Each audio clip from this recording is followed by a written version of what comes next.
Հունիսի 25-ին Հայոց Արևելից կողմեր Գարդման պատմություն եւ իրականություն խորագրով միջազգային խորհրդաժողով կայացավ Երևանում։ Արցախի թեմի Գիտությունների ազգային ակադեմիայի պատմության ինստիտուտի եւ Արարատյան արժեքների կրթական հիմնադրամի նախաձեռնությամբ։ Խորհրդաժողովը նվիրված էր Մեծ Հայքի Ուտիկ նահանգի Գարդման գավառի պատմամշակութային ժառանգությանն ու 20-րդ դարում տեղի ունեցած հայաթափման իրողություններին։ Ելույթներով հանդես եկան գիտնականներ, հոգեվոր եւ քաղաքական գործիչներ։ Արցախի թեմի առաջնորդ Վրթանես Եպիսկոպոս Աբրահամյանն իր ուղերձը հղեց խորհրդաժողովի մասնակիցներին։ Ժամանակ առ ժամանակ մենք կորցնելով առաջ ենք գնում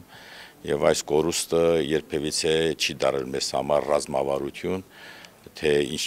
ինչն է պատճառը, որ մենք կորցնում ենք եւ հետեւություններ չենք անում, սա կնշանակի, որ ահա պետք է մենք իմաստուն գործենք, կարողանանք հավաքագրել մեր ամբողջ մտածելակերպը եւ կառուցել այնպիսի մի գաղափարախոսություն, որը մենք ոչ միայն կորցնելու այդ տենդենսը պիտի կանխենք, այլ նաև դեր կանգնենք մեր անանց ժառանգություններին։ Եվ այս իմաստով կարծես այդ շղթա մի փոքր ժամանակահատվածում Արցախյան գոյապայքարի ժամանակ մենք կանգնեցրինք այդ կորուստների շղթան, բայց ցավոք սրտի մենք չկարողացանք գնահատել այն, ինչ որ ձեռք ենք բերել եւ նորից տարվեցինք մենք այդ վայելքներին, մեր եսակենտրոն այդ ապրելակերպին եւ կորցրեցինք եւ այսօր նույնը շարունակ դրա համար անդրադառնալ այն, ինչ որ ունեցել ենք մենք Գարդման, Ուտիկ այդ նահանգներում, որը եղել է հայկական եւ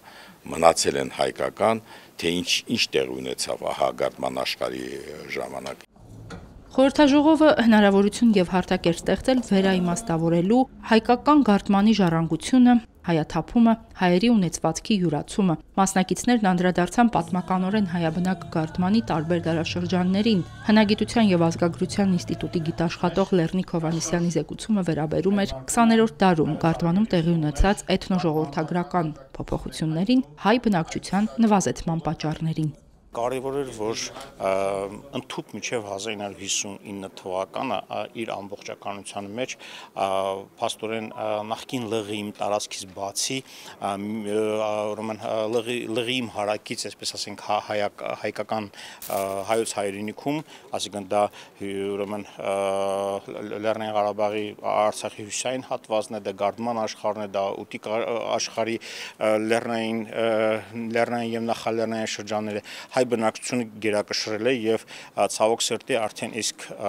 խորհրդային Ադրբեջանի վարած քաղաքականության հետևանքով 1959-ից մենք տեսնում ենք բնակչության նվազում, իսկ 1988-ից սկսվեց արդեն իսկ հայաթափումը։ Դա ոչ վաղ անցյալում է տեղի ունեցել, այդ մարդիկ կան, այդ ցերունդները կա, որոնք տեսել են այդ ամեն ինչ, այդ ողբերգությունը ապրել են,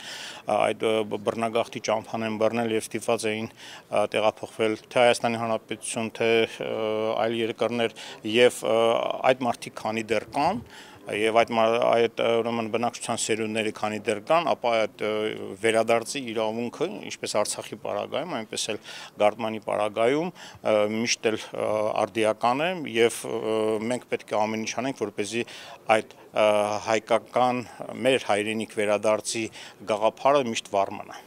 Խորհրդաժողովին մասնակցում էին նաև գարդմանահայեր, որոնք տեսել են 1988-ի բռնագաղթը, ադրբեջանցիների ուղիղ սպառնալիքները բոլոր հայերին։ Հայաբնակ բոլոր տարածքների հայաթափումից հետո բռնություններն ու բռնաճնշումները չեն դադարել։ Իրավապաշտպան Հովհաննես Իշխանյանը իր ելույթում խոսեց ժամանակակից Ադրբեջանում տիրող Ալիևյան բռնատիրական ռեժիմի մասին։ Իրավապաշտպանը վերջին տարիներին եւ ամիսներին տեղի ունեցած բազմաթիվ բռնաճնշումների օրինակներ բերեց։ Հայաստանի հայկական հողերի հանդեպ ագրեսիայի բացի մարդու իրավունքների համատարած խախտումները, ակտիվիստների հանդեպ հալածանքն ու խոշտանգումները Ադրբեջանում չեն դադարում։ Հիմա թեև Ադրբեջանում հայեր չկան, բայց կան օրինակ այլ ազգային փոքրամասնություններ, մասնավորապես թալիշների լեզգիների իրավունքները աներևակայելի ոտնահարվում են։ Կրթության լեզվի իրավունքից են զրկված դպրոցներում չեն կարող իրենց լեզուն սովորել, մշակութային առողջապահական խնդիրներ ունեն, որովհետև չեն այն լեռնային գոտիներն, որ ապրում են, ուշադրություն չի դարձնում Ալիևի ռեժիմը ընդհանրապես, իսկ բռնաճնշումները էլ ավելի աներևակայելի են։ Օրինակ 2020 թվականին 16 տարի ազատազրկման էին դատապարտել Թալիշների մշակութային կենտրոնի ղեկավար Ֆահրադին Աբոզոդային 16 տարի ազատազրկման եւ նա մահացավ բանտում կամ սպանեցին բանտում 2020 թվականի հենց նոյեմբերի 9-ին։ Մինչ այդ 2009 թվականին բանտում մահացել էր ազգային շարժման ղեկավարը, որին նույնպես Ալիևյան ռեժիմը դատապարտել էր։ Բանախոսները ոչ միայն պատմությանն անդրադարձան, այլև իրենց մտահոգությունն արտահայտեցին ինքնության պահպանման հարցերի վերաբերյալ։ Խորհրդաժողովի ավարտին կազմակերպիչները հանդես եկան հայտարարությամբ, պահանջելով Ադրբեջանից, միջազգային հանրությունից ճանաչել Գարդմանի հայ բնակչության իրավունքներն ու կրել պատասխանատվությունը։ Հերմինե Հակոբյան, Վռամ Խանամիրյան, Եկեղեցական կյանք։